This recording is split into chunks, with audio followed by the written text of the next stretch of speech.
当彻底意识到战胜北方邻居是不可能的之后，希望从中越冲突中抽身的越南开始思考下一步究竟应该走向什么方向。过去几年，同中国之间的冲突令越南自上而下都对北方大国心存敬畏。在这个选择国家道路的历史关口，虽然越南国内对中国的评价在此时跌入谷底，但意识到自身孱弱的越共高层犹豫再三之后，最终还是决定抄袭中国的经验。1986年，越共6大正式发起革新开放的号召，但对于越南而言，青出于蓝而胜于蓝只是停留在他们脑海中的美好幻想。对越自卫反击战打破了越南李隼集团称霸东南亚的幻想，也打垮了越南本就摇摇欲坠的经济。自1975年越南统一以后，本该休养生息的越南却在举全国之力入侵柬埔寨、老挝、泰国，这种不自量力的行为直接摧毁了越南的经济。以粮食产量为例，1974年越南的粮食产量为1400万吨，此后10年却不升反降。持续萎缩的生产很快影响到了越南国内的货币流通。为了保证经济运转，越南政府在统一前后大量印发货币。1974年，北越的货币发行量是1960年的4倍；1979年，越南货币发行量是1975年的2倍；1983年，越南货币发行量又是1980年的5倍。生产萎缩叠加疯狂印钱，对越自卫反击战前后5年，越南的物价平均每年上涨21.2%。80年代初期，越南许多地区的人均粮食供应量每月不足10公斤，政府甚至要求百姓上山挖草药果腹。再这么耗下去，越南很快就完了。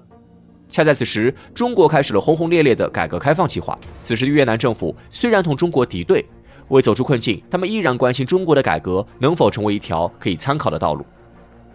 在目睹了中国人的各项实验行之有效之后，越南很快开始了抄袭之路。越南版改革开放的前奏出现在1979年9月，在当时被称之为新经济政策。越南新经济政策的核心内容是在越南海防市推行农业生产承包制，类似于中国的家庭联产承包责任制。如同在中国一样，获得了生产自主权的越南人民生产积极性大增，这种模式很快推广到了越南全国。经过2年的尝试，越南政府继续效仿中国，于1981年将改革的内容扩展到了工业领域，允许企业完成计划指标后自行制定额外的生产计划。与此同时，改革还涉及到了金融领域。越南政府寄希望于通过一次价格、工资和货币改革，消除持续多年的通货膨胀。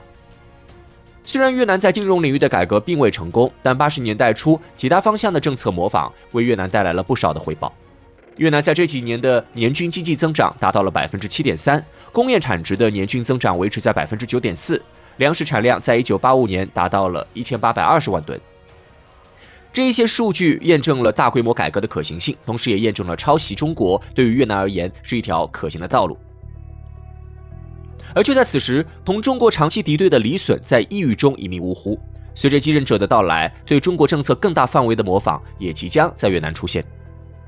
在1986年底的越共6大上，开明且热衷于改革的阮文林被选为新任越共总书记。在他的指示下，越南经济被划分为国有、集体、家庭、私营等成分。越南政府破天荒地承认了私有经济的合理性，提出了有计划的商品经济这一概念。越南版的改革开放就此拉开帷幕。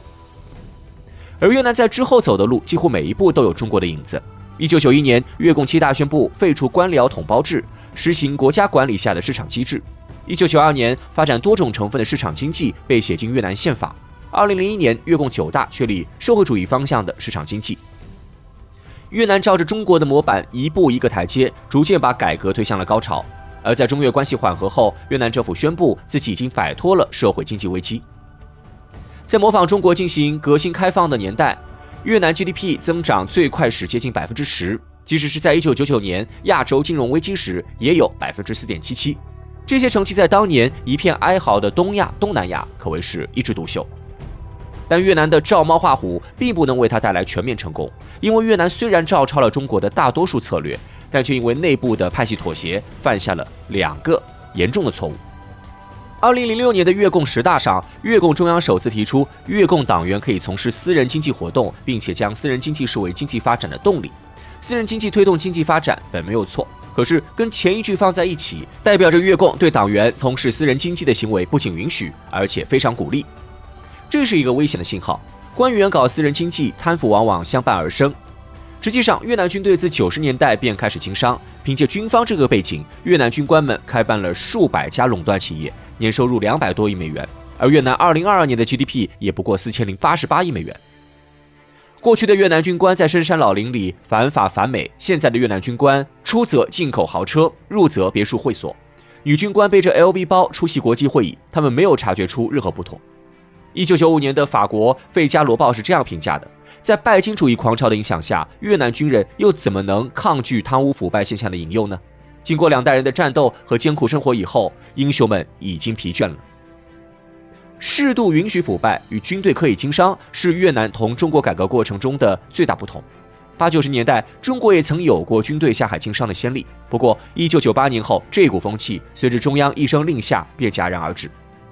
当时开国老将张爱萍与国防部长迟浩田谈话时，以宋朝作比。宋朝皇帝为了弥补军费的不足，推行军队经商之略，结果是武功荒疏，军纪涣散。面对一个西夏小国，也是屡战屡败。金兵入侵时，中央政权失控，徽宗、钦宗二帝被俘。然而，直到2018年实行的越南反腐败法，挪用10亿以上越南盾，才可判处20年以上有期徒刑、无期徒刑或死刑。但在此之前的越南，历来是只拍苍蝇不打老虎。自1993年至2010年初，小小的越南共有36.8万人涉嫌贪腐。2004年以前造成的经济损失多达7.55万亿越南盾。张文干案、油气总公司案、商业部倒卖批文案等骇人听闻的重大集体贪腐案层出不穷，而这些还只是浮出水面的那一小部分。即使在越南反腐败法出台以后，越南的腐败问题也没有任何好转。2020年新冠疫情在全球爆发后，世界各国均削减了国际航班的数量，唯独越南政府提出要用2000架次航班将20万在外国民接回国。然而，这20多万越南国民买机票时，却发现机票价格高得吓人，回国后的隔离费用同样远高于正常水平，一趟下来足以让一个普通家庭破产。同样是疫情期间，越南越亚公司宣称研发出了世卫组织认可的核酸检测试剂，随后越南各部门一路为其开绿灯。在政府的保护下，这款产品在越南的销售额高达4万亿越南盾。直到其他国家的核酸试剂先后上市后，越南人才发现越亚公司的产品价格是同类产品的2、3倍。越亚公司向世卫组织提交的申请也没有获得通过。这2桩大案发酵后，牵扯出了一大批高层官员。越亚公司董事长潘国岳被调查时承认，至少有8000亿越南盾被用于贿赂政府、医院和军队官员。在越南革新开放之初，打造廉洁政府也是改革的一部分。到头来，越南的改革开放徒有其表，却没有学到中国的精髓。真实的情况是，军队经商、官员贪腐是越南政府有意纵容的结果，因为只有这样才能让各派放弃利益争夺。越南照猫画虎般的革新开放为何会走入误区？根源在于，在改革的过程中，越共内部的派系问题让改革出现了太多妥协。二战结束以来，越南经历了法国统治时期的3旗分治，60、70年代的南北对立，早就形成了不同的生活方式和思想观念。1979年以前，越南的集体化改革已经持续了3年之久，但南方只有1/3的农民和1/4的土地被纳入了名义上的集体经营。李隼是南方出身，但他对中国边境和周边国家四面出击的同时，南方的反动分子也遭到了残酷的镇压。大量企业家、科学家和专业人才实际上并不反动，只因为他们的身份就被塞到了反动派名单上。在越南政府的强迫下，这些人颠沛流离，一身才能得不到施展，最后反而被赶进生产队当牛做马。想让他们消除对北方政权的对立情绪，难于登天。这也为日后南方派迅速倒向西方埋下了伏笔。越南进入计划经济时代后，南北形势逆转，南方具有吸引外资的地域优势和思想基础，受到了西方资本的青睐，北方官员反而拉近了与中国的关系。几十年来，双方一直保持着北方出国家主席和越共总书记，南方出政府总理的默契。2021年，南方派代表人物阮春福出任国家主席，打破了这一默契，但他只干了2年就匆匆下台。南北两派的争斗从未停息，中间还有一个时隐时现的中部派和一个不受党和政府指挥的军方。如果没有贪腐这个让各方官僚得利的润滑剂，越南或将再度分裂成多个政权。